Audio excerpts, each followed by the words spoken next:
When we think of Epic Universe and roller coasters, probably the first ride that comes to mind would be Stardust Racers. It's of course an amazing roller coaster and rightfully so should be the first roller coaster you think of. However, there is another roller coaster, a first of its kind creation, located at the opposite end of the park that you need to know about. Minecart Madness, a boom coaster located inside Donkey Kong Country, which is a part of the Super Mario World, is a family roller coaster that pivots on one unique gimmick: jumping the track. The concept is really quite simple. We have a quote-unquote fake track that is visible to the riders, but hidden just below is the real roller coaster track that the car is riding on. There is a long extended arm that's about 6 feet above the other track, allowing space in between the train and the track to place a secondary fake track, so you can simulate the sensation of jumping off the track, or maybe cause a fake out of sorts by sending the train in one direction and the track heading the other.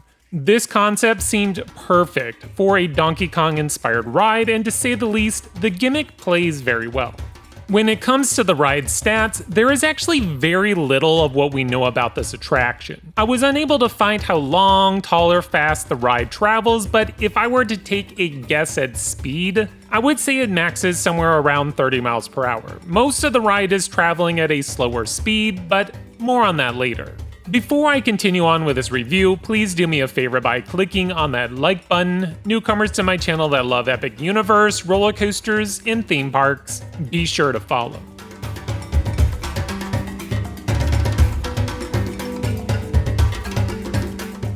Presentation.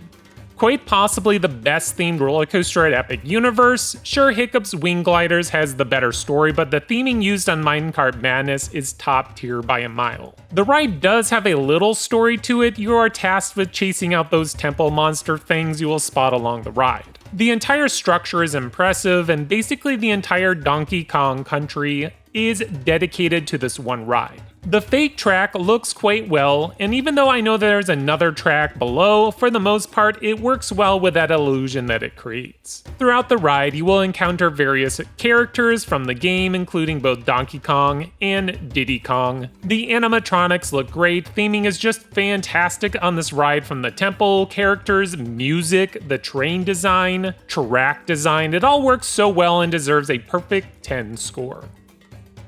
Ride intensity. This is a family roller coaster, so the intensity is going to be toned way down. For the most part, the ride will travel at slower speeds. There are really only 2 or 3 spots when the coaster takes that twisted diving turn that will build up some speed but then bounce right back up and continue at that slower pace. Even though it's slower, the speed really plays along with the theming, allowing you to soak in all the details. If you were going too fast, I don't think it would really even matter if there was the fake track below you, because at a certain point, it'll be like any other roller coaster. The closest I could compare this coaster would be a Wild Mouse. It's about the same type of pacing and speed. Those coasters are geared towards families, and so is Minecart Madness. Riders are also able to bring their bags on board, which is nice and kind of tells you how intense the ride is, helping the line move and not worrying about the stuff that needs to be put in lockers or bins. Ride intensity gets a score of 3. Fun factor. If you are a fan of the classic video game, I think you're gonna have a blast with this ride. Even if you know very little about the game, there's still plenty here to enjoy. The theming is what really makes this a complete ride. If the theming was minimal, this would just be another bumpy Wild Mouse coaster taken at mediocre speeds. The ride layout is quite repetitive, which I thought was a little uninspiring, but thankfully that really didn't matter because again, this ride is about the theming, which is the star of the show. Capacity-wise, this is where Minecart Madness will kind of fall off the tracks. The ride will only operate with single 4-passenger trains. Thankfully, the ride is loaded with a ton of block zones, and it's quite common to see another train about 20 seconds behind the last one. The ride also utilizes a moving loading station to keep those trains moving, which is why we can have that pretty consistent dispatch time. When this ride is running at its most efficient, I would say it can support somewhere around 720 riders an hour. That would be an okay number at most parks, but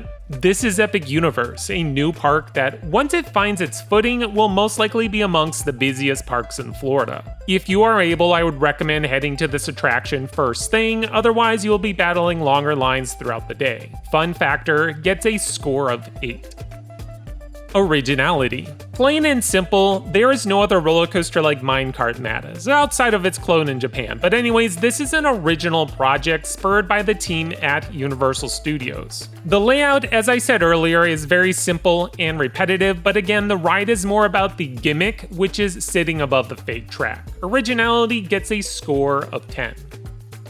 Ride smoothness. When you think about it, the train is suspended about 6 feet above the real track, so every force is going to be amplified, making for a more bumpy experience. Putting it blunt, this is not a smooth ride. It's quite bumpy and jostles you around, especially during the turnaround maneuvers. Thankfully, it really doesn't matter though with its simple lap bar and slower speeds. In some ways, I think the bumpiness plays into the theming, making you feel like you are actually hitting that piece of broken track or whatnot. I hear some complain that it's too rough, which I kind of get, but never really a problem for me. Ride smoothness gets a score of 6. Okay, the final technical score comes to 7.4, which is what I would consider to be a good to above average score. For a family roller coaster, this is a great ride that fits in well with the park.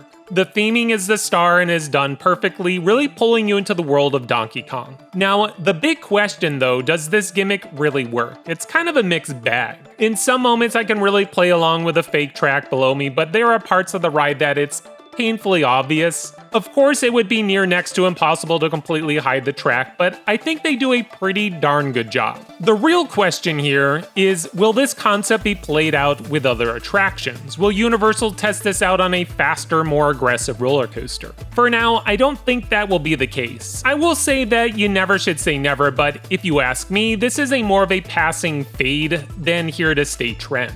Unless you have the right theming to fit this kind of ride, the whole gimmick doesn't play well for ride experience per se. Meaning if you don't have a track in between you and the real track, the gimmick of floating higher off the ground really doesn't play out great in my opinion. Also, a faster and more aggressive roller coaster would most likely be too rough. My personal score, I'm giving Minecart Madness an 8. Judging on a curve and being a family coaster, I can see all the things it does right.